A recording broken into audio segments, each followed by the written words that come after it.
সবাইকে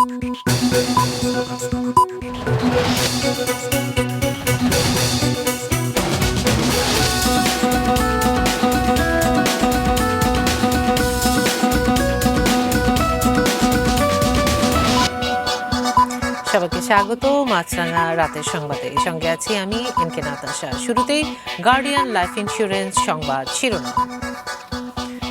ঢাকায় বাস ভাড়া নিয়ে নৈরাজ্য চলছেই, বন্ধ হয়নি তথাকথিত সিটিং কিংবা গেট লকের হয়রানি।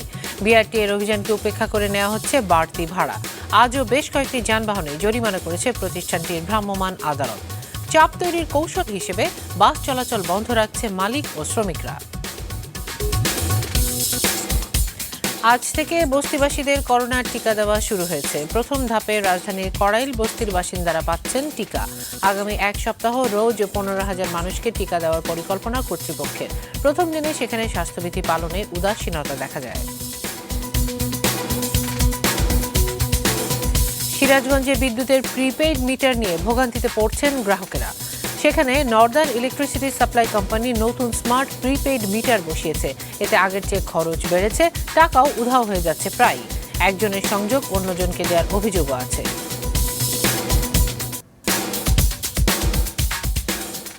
এবারে বিস্তারিত। গণপরিবহনে ভাড়া নিয়ে গোলমাল চলছেই। ভ্রাম্যমাণ আদালতের কার্যক্রমের মধ্যেই নেওয়া হচ্ছে বাড়তি ভাড়া।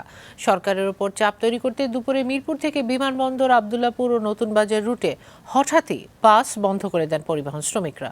মাহমুদুল হাসানের রিপোর্ট। দুপুর 12টা কালশিমরে কয়েকশো যাত্রীকে বাসের জন্য অপেক্ষা করতে দেখা যায়। তারা জানান 2 ঘন্টা ধরে অপেক্ষা করেও বাস পাচ্ছেন না। ভাড়া বাড়াইছে, আমরা তো ভাড়া দিয়ে আসতেছি, তারপর তারা এখানে এসে নামাই দিতেছে। কেন নামাইতেছে, কি কারণে নামাইতেছে আমরা কিছু বুঝতেছি। আমরা আর যেতে পারবো না, দেখে আমাদের মানে অবরোধ ডাকছি আমরা। যাত্রীরা বলছেন শ্রমিকরা বাড়তি ভাড়া দাবি করছেন, যা নিয়ে হচ্ছে মতবিরোধ, বাকবিতণ্ডা। কোথাও এজন্য বাস থেকে যাত্রীদের নামিয়ে দেওয়ার ঘটনাও ঘটে। গাজীপুর থেকে গাবতলী ভাড়া হয়েছে যে 55 টাকা, এই জায়গায় 5 টাকা বেশি নেই, এই জায়গায় 80 টাকা ভাড়া নেই। লোকাল ভাড়া সিটিং সার্ভিস বন্ধ করে দেওয়াতে তো এখানে আরো জনগণের সাথে ওনাদের সাথে ভেজালটা হইতেছে। আমি জিজ্ঞেস করেছি, বলছে কোনো সিদ্ধান্ত ছাড়া নামিয়ে দিয়েছে, ঠিক না। পরিবহন শ্রমিকরাও খোলাখুলি বলছেন, ভাড়া নিয়ে যাত্রীদের সাথে ঝামেলার জেরে তারা মিরপুর উত্তরা বনানী রুটে বাস চলাচল বন্ধ রেখেছেন। 30 টাকার ভাড়া আমারে 15 টাকা করে দিছে, 20 টাকা করে দিছে। মোবিল সিস্টেম থাকুক, আর না হলে একবারে লোকাল হয়ে যাক, ঠিক আছে। আমাদের মূল সমস্যা, আর রোডে কোনো চাঁদাবাজি চলবে না। 999 ফোনের মাধ্যমে অনেক যাত্রী কমপ্লেন করছে, বাস চালানোর ভাড়া বেশি দাবি করতেছে। এই পর্যন্তই আমরা বুঝিয়ে রাস্তা স্বাভাবিক রাখছি এবং যান চলাচলে সহযোগিতা করছি। এদিকে বাড়তি ভাড়া আদায় বন্ধে 7ম দিনের মতো অভিযান চালিয়েছে বিআরটি এর ভ্রাম্যমাণ আদালত। আজও বেশ কয়েকটি যানবাহনে জরিমানা করা হয়। কিছু ইমপ্রুভমেন্ট হচ্ছে, অনেক গাড়ি ঠিক হয়ে গিয়েছে আসলে। তো আমরা আশা করছি যে এটা ঠিক হয়ে যাবে, কিন্তু যতক্ষণ পর্যন্ত এটা ঠিক না হবে আমাদের অভিযান অব্যাহত থাকবে। এছাড়া গেল রোববার থেকে রাজধানীতে সব ধরনের সিটিং সার্ভিস বন্ধ করে দেওয়ার কথা থাকলেও কয়েকটি রুটে তা হয়নি। কোথাও আবার বন্ধ হলেও ভাড়া নেওয়া হচ্ছে বেশি। মাহমুদুল হাসান, মাছরাঙা সংবাদ, ঢাকা। রাজধানীর কড়াইল বস্তিতে করোনার টিকা দেওয়ার মাধ্যমে দেশে শুরু হলো বস্তিবাসীর জন্য করোনার টিকা প্রদান কার্যক্রম। ঢাকা উত্তর সিটি কর্পোরেশনের ব্যবস্থাপনা ও রেড ক্রিসেন্ট সোসাইটির সহযোগিতায় এই কার্যক্রম চলবে আগামী 7 দিন। কাউসার সোহেলির রিপোর্ট। সকাল 9টা বাজতেই কড়াইলের টিএনটি বস্তি মাঠে হাজির 76 বছরের সালিম উদ্দিন। কারণ আজ তিনি করোনার টিকা দেবেন। কষ্ট হয় না, এখন ভালো লাগছে। উৎসবের আমেজ পুরো বস্তি জুড়েই। তবে বিপত্তির অভিযোগও উঠল কোথাও কোথাও। কড়াইল বাজার মোড়ের নারীদের এই বুথে লম্বা লাইন। নির্ধারিত সময়ের 2.5 ঘন্টা পর শুরু হয় টিকাদান কাজ। অধিকাংশকেই মানতে দেখা যায়নি স্বাস্থ্যবিধি। 8টা বাজে স্লিপ কাটছি, কাটতে সিরিয়াল ধরছি, অন্ত কোনো টিকার খবরই নাই। 11টা বাজালে বোঝেন রোদের কেমন দাঁড়ায় দিচ্ছি। এরা দেওয়ার কথা 8টায়, এই 9টায় কর্মকাণ্ড শুরু করার কথা, একটু লেট করে আসছে। টিকার টোকেনটা দিচ্ছে, কেউ মাস্ক পরেননি কেন? আমরা মাস্ক পরি নেই। টিকা গ্রহীতাকে যেসব নির্দেশনা দেওয়ার কথা তা বলা হচ্ছে না কাউকেই। এমনকি একটি ভায়াল থেকে কতজনকে টিকা দেওয়া হবে তা নিয়েও অনিশ্চয়তা দেখা যায় কোথাও কোথাও। একটা ভ্যাকসিন থেকে 12 জনকে দিচ্ছি, আজকে 0.5 করে। না, এখানে বলেছিলাম যে আপনার এক একটা ভাইলে কিভাবে এভাবে, কিন্তু একটা ভাইল থেকে 10 জনই দেওয়া যায়। টিকা দেওয়ার পর যে বিভিন্ন শারীরিক সমস্যা হতে পারে এরকম কিছু বলেছে আপনাদের? কিছু বলে নাই। যেখানে টিকা দেওয়া হয়েছে মেসেজ করবেন না, এগুলো বলা হয়েছে? না, এগুলো তো কেউ বলে নাই। তবে কর্তৃপক্ষ বলছে স্বাস্থ্য অধিদপ্তরের নির্দেশিত নিয়মেই টিকা দেওয়া হবে। যাদের এনআইডিও নাই, বার্থ সার্টিফিকেট আছে, আমরা সবাইকেই এই টিকাটা দেব। আমাদের টোটাল 8টা স্পটে মোট 25টা আমাদের বুথ আছে। প্রতিটা বুথে আমরা 600 করে দিব ডেইলি। করাইলের 25টি বুথে আজ টিকা দেওয়া হয় 15,000 মানুষকে। সরকারি ছুটির দিন সহ আগামী 7 দিন সকাল 8টা থেকে বিকেল 5টা পর্যন্ত চলবে টিকা কার্যক্রম। কাউসার সোহেলি, মাছরাঙ্গা সংবাদ, ঢাকা।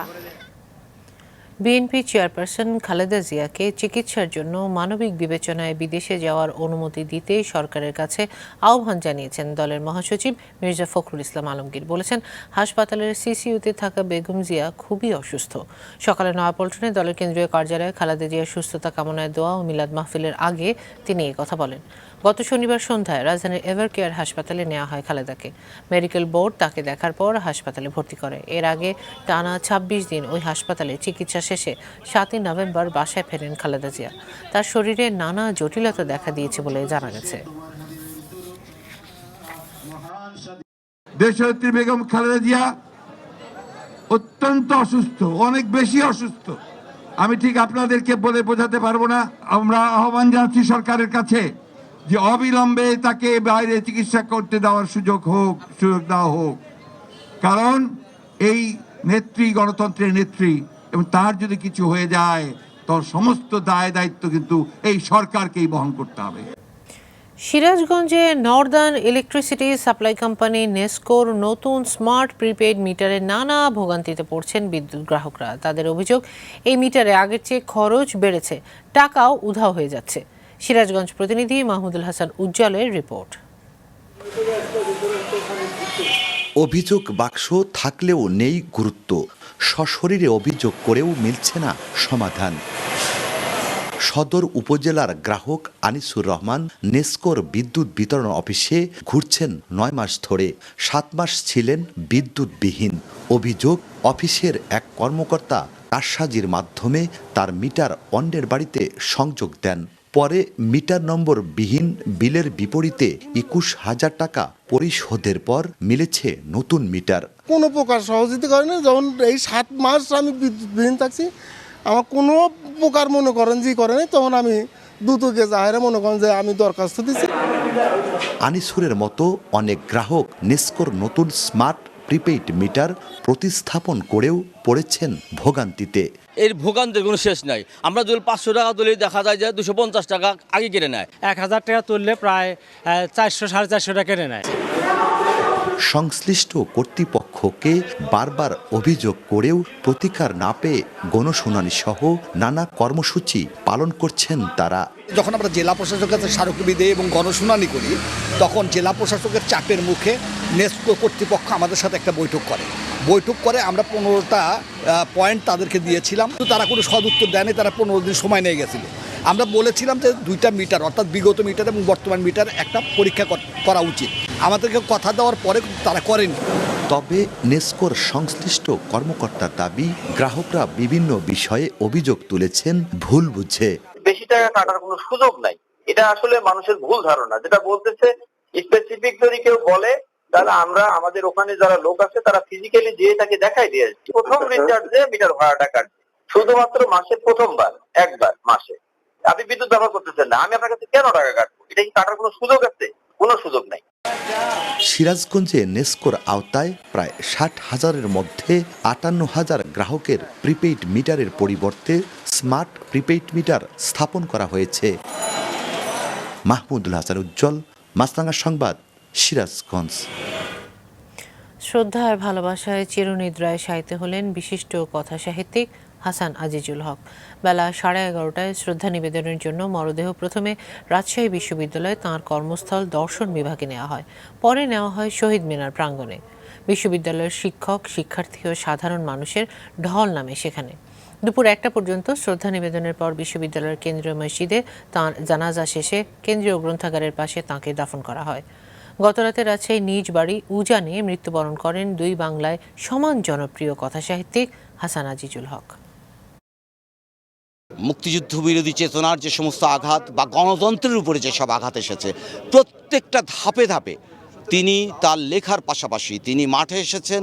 তিনি তো একরকম দর্শন দিয়েছেন যে কি করে শিক্ষাকে কাজে লাগিয়ে সাংস্কৃতিক আন্দোলন তৈরি করা যায়, ভালো মানুষ তৈরি করা যায়। তিনি খুব চমৎকার একটা উপন্যাস লিখতে চেয়েছিলেন। উপন্যাসটি লেখার ব্যাপারে অনেকবারই তিনি ভেবেছেন, বসতে চেয়েছেন, কিন্তু সেটি তিনি শেষ শুরুই করতে পারেননি। তার আশা ছিল যে একটা শোষণহীন সমাজ বিনির্মাণ এবং যেখানে বিদ্যা স্নাত মানুষ এবং জ্যোতির্ময় মানুষ পদচারণা করবে। এবছরে বাংলাদেশ থেকে আরও অন্তত 1 লাখ কর্মী নেবে সৌদি আরব। ঢাকায় দেশটির রাষ্ট্রদূত জানিয়েছেন গড়ে প্রতিদিন 4000 ভিসা ইস্যু হচ্ছে। চীনের ভ্যাকসিন নিয়ে যাওয়া কর্মীদের যাতে কোয়ারেন্টিনে থাকতে না হয় সেই বিষয়টিও বিবেচনা করছে দেশটি। মাশরেক রাহাতের report.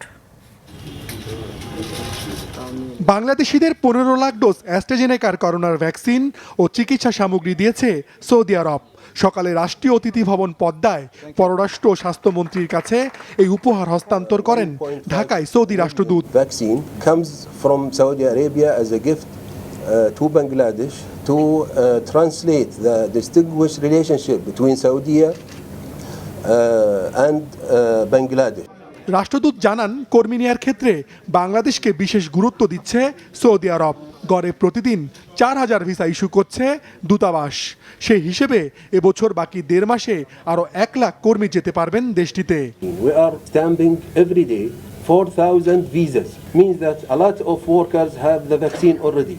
Last week in one day we issued 8,600 অনুমোদন না থাকায় বর্তমানে যেসব কর্মী চীনের ভ্যাকসিন নিয়ে সৌদিতে যাচ্ছেন তাদের কোয়ারেন্টিনে থাকতে হচ্ছে।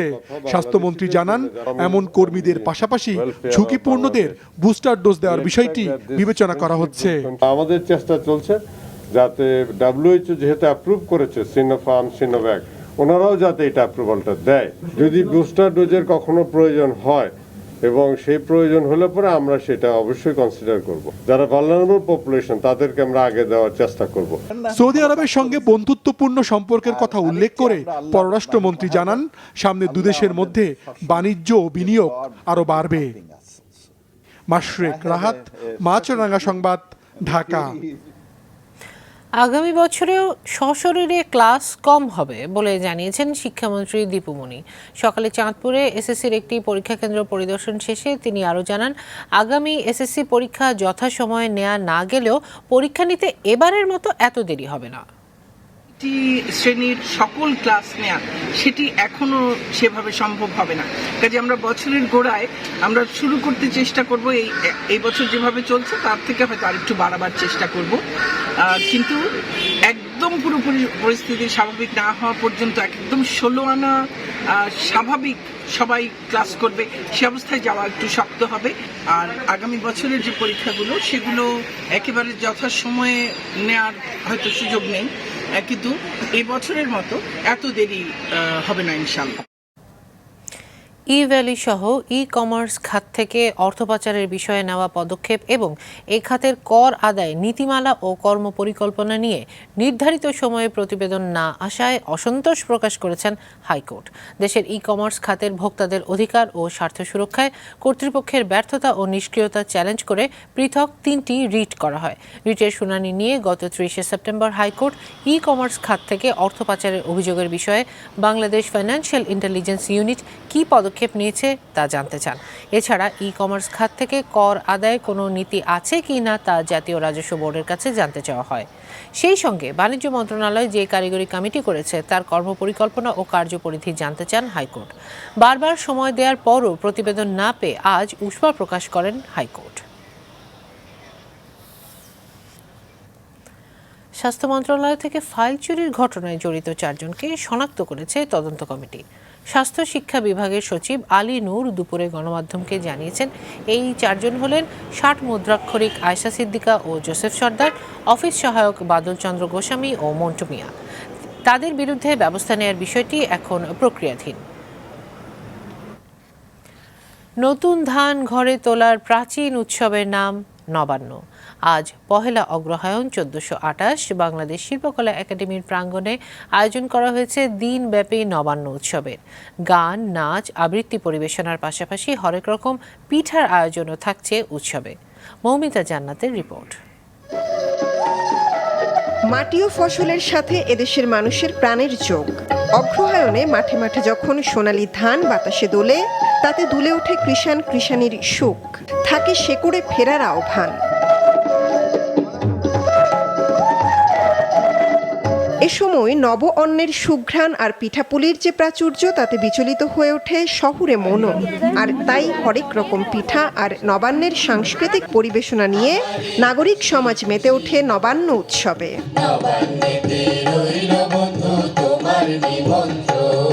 এই অনুষ্ঠানগুলো যে আমাদের হচ্ছে, নবান্নের উৎসবগুলো হচ্ছে, উৎসবগুলো আমাদের পরিচয় করিয়ে দিয়েছে গ্রাম বাংলার গানগুলোর সাথে। সবচেয়ে ভালো লাগছে সকালে ঘুম থেকে উঠে এসেই যে পিঠা দিয়ে প্রথম খাবারটা খেলাম, এটা সবচেয়ে ভালো লাগছে। দীর্ঘ 23 বছর ধরে আয়োজিত এই উৎসবে থাকে এদেশের ফসলি জীবনের জয়গান। সংস্কৃতি ও অর্থনীতির প্রাণ যে কৃষি, তার সার্বিক কল্যাণ ও অধিকার নিশ্চিতের আহ্বান।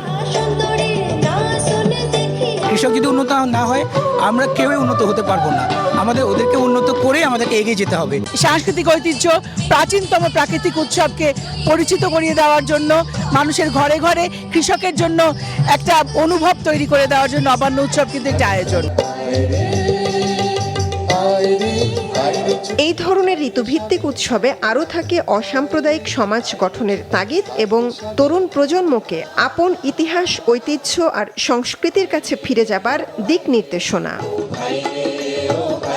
এই উৎসবে আমাদের একটা আরেকটি লক্ষ্য রয়েছে যে নতুন প্রজন্ম যারা দেশের যে পিঠেগুলো এবং শ্রম মাখা যে তাদের ভালোবাসাগুলো, এগুলো যাতে গ্রহণ করতে পারে। আমরা মনে করি এটি একটি অসাম্প্রদায়িক উৎসব, এবং অসাম্প্রদায়িক উৎসব বলেই কিন্তু আমরা চাই যে এই উৎসবটি সব জায়গায় ছড়িয়ে পড়ে।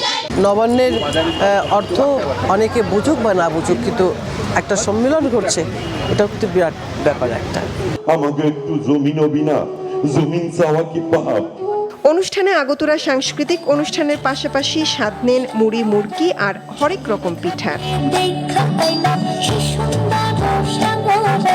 মৌমিতা জান্নাত, মাছরাঙা সংবাদ, ঢাকা। 2031 বিশ্বকাপের সহ আয়োজক হওয়ার সুযোগ পেয়েছে বাংলাদেশ। 2024 সাল থেকে 2031 সাল পর্যন্ত আইসিসি যে বিভিন্ন টুর্নামেন্টের আয়োজকদের নাম ঘোষণা করেছে, সেখানে জানানো হয়েছে ভারতের সঙ্গে যৌথভাবে 2031 সালের বিশ্বকাপ আয়োজন করবে বাংলাদেশ।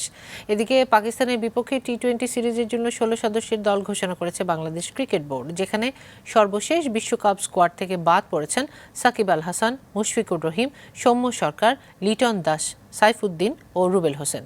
আর প্রথমবারের মতো ডাক পেয়েছেন অনূর্ধ্ব-19 বিশ্বকাপ জয়ী অধিনায়ক আকবর আলী, শহীদুল ইসলাম, ইয়াসির রাব্বি ও সাইফ হাসান।